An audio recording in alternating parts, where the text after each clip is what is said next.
Bonjour tout le monde, bienvenue sur ma chaîne. Alors comme promis, beaucoup de fimoteuses me l'ont demandé.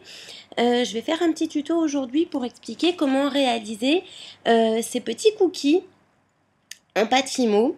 Voilà, donc soit de cette couleur-là, soit des cookies au chocolat. Quoi qu'il en soit, la technique reste la même. Alors je voudrais remercier la youtubeuse Xo Jungle Julia Xo. Donc qui tient une chaîne hein, et je me suis inspirée donc de sa méthodologie, je dirais, Fimo pour réaliser mes cookies, mais qu'évidemment j'ai modifié un petit peu à ma sauce. Donc voilà, je te cite et je te remercie donc pour le tuto que tu as réalisé et dont je me suis inspirée pour réaliser les miens. Voilà. Alors donc, au niveau du matériel, vous avez donc besoin de, alors je vous montre, de la Fimo couleur vanille, de la Fimo couleur chocolat, donc j'ai pas les numéros sous les yeux, hein, mais ça s'appelle vanille et chocolat, d'un scalpel à Fimo, voilà, je vais enlever le petit caca de bleu là qui va m'embêter, d'un pinceau, d'une petite... alors moi c'est une table à découper hein, à l'origine alimentaire, mais je la garde que pour la Fimo. Et vous avez besoin d'un plan de travail qui est propre. Alors le plan de gants également. Alors le plan de travail c'est le plus important. Je fais une superposition de papier Albal. Pourquoi déjà une superposition? Quand vous allez étaler votre pâte, quand vous allez devoir la démouler, enfin ouais, voilà, au lieu de tirer dessus comme ça, ce qui risquerait de détendre la pâte, vous passez votre main sous la première feuille d'Albal, vous poussez et hop, vous n'avez plus qu'à attraper votre création Fimo. Donc ça évite premièrement les traces de doigts et deuxièmement que votre produit soit, que votre créa soit déformée. Vous avez également besoin d'une palette de maquillage. Donc celle-ci est la palette Je m'aime Evelyne avec donc des dégradés de marron. Ces fards à paupières donc permettront de donner l'effet cuit à votre cookie. Voilà en ce qui concerne le matériel. Donc pour faire un cookie, pas besoin de grand chose. De la minutie, de la patience. Vous prenez une petite portion de Fimo de couleur marron que vous malaxez. Donc hop, on malaxe. Hop. Voilà, il faut que ce soit vraiment très mou.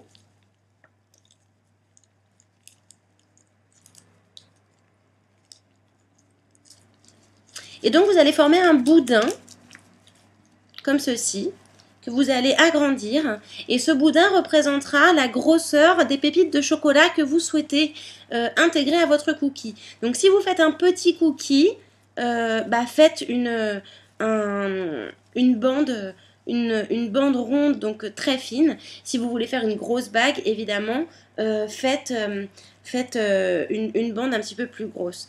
Donc voilà la taille par rapport au scalpel. Hop, je vous montre de plus près. Voilà.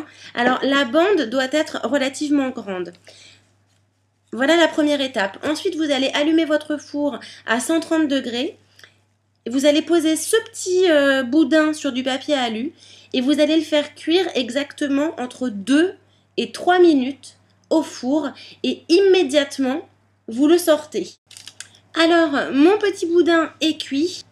Et donc, l'objectif maintenant, donc vous prenez votre tablette, c'est que vous coupiez des petits morceaux à l'aide de votre scalpel, des petits boudins qui représenteront les pépites de chocolat. Alors, c'est cette méthode-là que j'ai piquée à la personne citée tout à l'heure, dont j'apprécie énormément les tutos. Alors, c'est une partie qui est un petit peu longue, donc je vais le faire en avance rapide. Vous faites des lamelles assez fines. Je vais rapprocher la caméra. Voilà.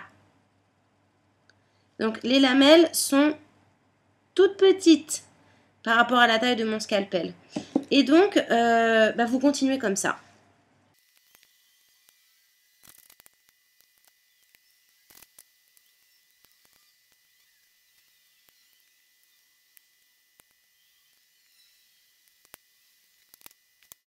Donc, vous voilà avec toutes vos pépites réunies, ici même. Alors, pour cette deuxième étape, hop là, vous allez prendre votre pâte de couleur vanille que vous allez malaxer.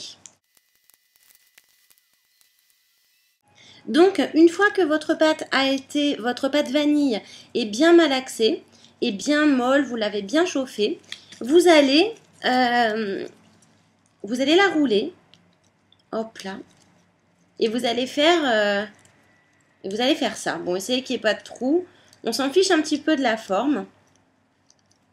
Voilà, donc vous réalisez un truc plat. Et ce que vous allez faire, c'est que toutes ces pépites-là, ici, vous allez les mettre à l'intérieur. Il faut, alors excusez-moi tout de suite de mon vocabulaire, mais il faut que ce soit clair. Il faut que cette pâte-là dégueule de pépites. Donc, on y va. Hop, tous les moyens sont bons pour les intégrer dedans. Alors vous allez vous dire, mais c'est pas vrai, ça passera jamais, nanana, nanana. C'est pas grave, je vous assure que ça se passera très très bien. Le but, c'est comme je le dis, pardonnez-moi, il faut que ça dégueule. En gros, ces pépites qui sont déjà dures vont donner de la matière à votre cookie.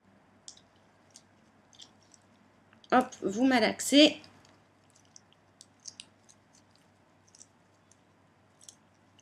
Et vous malaxez, malaxez, malaxez.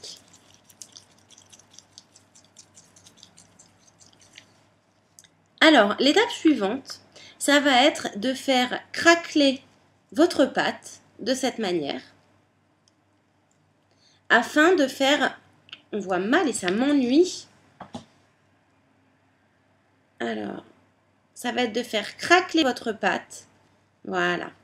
Afin que les pépites ressortent. Après, c'est vous qui choisissez. Ou vous voulez un cookie où il y a beaucoup de pépites apparentes. Et donc là, vous faites ressortir jusqu'à temps que la quantité de pépites que vous vouliez apparaisse. Vous renouvelez l'opération jusqu'à temps qu'il y ait assez de pépites à votre goût. Alors, moulez-le sur un... Une fois que vous avez fait sortir les pépites de votre choix, vous pouvez continuer à gratter aussi comme ça. Une fois que vous avez fait sortir les pépites de votre choix, moulez-le sur votre plan de travail avec le papier Albal. Voilà, donc moi j'ai dessiné mon cookie. Voilà ce que je veux. Donc voilà mon cookie. Donc voici la deuxième étape de mon cookie. Et là, ce que je vais faire, c'est que je vais aller l'enfourner. Alors ça y est, le cookie est sorti du four. Donc quand on le voit de profil, on voit bien quand même qu'il y a un relief obtenu grâce à l'intégration des pépites. C'est vraiment ça qui lui donne quand même un aspect, une consistance, je dirais, d'un réel cookie. Parce que moi, j'ai jamais vu de cookie ultra plat, hein, donc voilà. Et donc, ce que l'on va rajouter, donc vous allez reprendre un petit peu, ouais, même moins que ça, vous allez reprendre un petit peu de Fimo couleur chocolat. Vous allez également reprendre un petit peu de Fimo couleur vanille. Et vous allez faire des petites boulettes, toutes petites. Et notamment, vous allez cacher ce genre de choses. Alors, vous voyez, ici, on voit clairement la rondelle. La rondelle de cookies, la rondelle de pépites. Et donc, en formant des petites boules de pâte Fimo comme ça, que vous allez venir appliquer, que vous allez venir coller comme ceci sur les endroits où où on voit en gros les rondelles, vous allez rendre votre cookie encore plus réaliste. Donc vous avez mis vos pépites marron, voilà, donc je trouve que c'est déjà beaucoup plus réaliste. Et maintenant, vous allez rajouter quelques pépites blanches, enfin couleur vanille. Vous pouvez avec votre brosse à dents, enfin avec une brosse à dents, pardon, dédiée à la Fimo, venir tamponner, ah je sonne, vous pouvez venir tamponner ce que vous venez de faire. Donc pourquoi le faire maintenant? Parce que ça ne tamponne pas ce que vous avez cuit juste avant. Et ça ne reproduit ces traces que sur les petites pépites que vous venez d'ajouter. Donc voilà le vrai cookie. Donc alors une fois qu'avec votre brosse à dents vous avez fait tous ces petits picots, donc qui rendent votre pépite très naturelle, c'est à ce moment-là que vous allez prendre votre pinceau, votre palette de maquillage de chez Je m'aime Maybelline, et donc on va faire un effet cuit parce qu'on est d'accord, là le cookie il est un peu palo, hein. Donc alors je vais choisir la couleur numéro 2, donc qui est dorée, hop là, et je vais venir l'appliquer sur les rebords du cookie.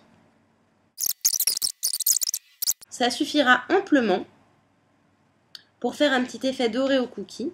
Vous pouvez repasser un petit coup de brosse à dents. Si vous trouvez qu'il n'y a pas assez de doré, étant donné que la pâte ici est cuite, vous ne pouvez plus la colorer. Donc, vous pouvez reprendre un petit morceau de pâte couleur vanille, la mettre, on va dire que vous voulez qu'il y en ait un petit peu plus ici. Donc, vous la mettez là. Vous repassez un petit coup de brosse à dents et un petit coup de pinceau. Et voilà le résultat. On enfourne juste une petite minute, voire deux, le temps que les dernières pépites soient réchauffées. Voilà.